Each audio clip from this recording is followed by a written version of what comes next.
আসসালামু আলাইকুম।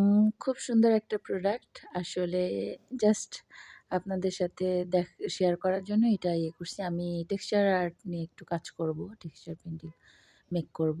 তো দেখতে পাচ্ছেন আ আমি যতটুকু জানি ২ ধরনের টেক্সচার মানে পেস্ট পাওয়া যায়। একটা হচ্ছে রেডি করা আর নিজেও বানানো যায়। সেটা হচ্ছে টেক্সচার পাউডার আছে সেটাতে মেকিং প্রসেসটা আমি কখনো যদিও আমি পারি, আমি দেখেছি, পারবো। বাট করা হয় নাই। করলে অবশ্যই এটাও শেয়ার করব।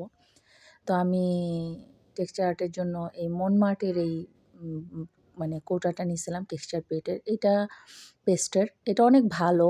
আমি অলরেডি ২ টা টেক্সচার আর্ট মেক করছি। বাট আমার কাছে মনে হয় এইটা একটু লিকুইডি মানে একটু নরম।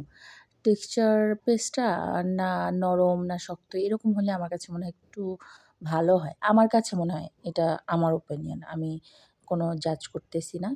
তো কারণ আমি করতে গিয়ে দেখতেছি এটা একটু মেল্ট বেশি তো এটা মানে শেপ দিতে গেলে আমার একটু সমস্যা হইতেছে। বাট হয়তোবা হইতে পারে যে ফার্স্ট টাইম সেজন্য আস্তে যত করব তখন হয়তোবা এটা মানে ঠিক হয়ে যাবে, এটাও হতে পারে। বাট এটার ফিনিশিং অনেক সুন্দর হয়, এটা ঠিক। আর টেক্সচার আর্ট বানালে তো সেটা দেখবেনই কেমন হয়। আমার কাছে কোনো পেপার ছিল না, তাই আমি নিজেই বাসা থেকে একটা পলিথিন নিয়ে এটা মেক করছি।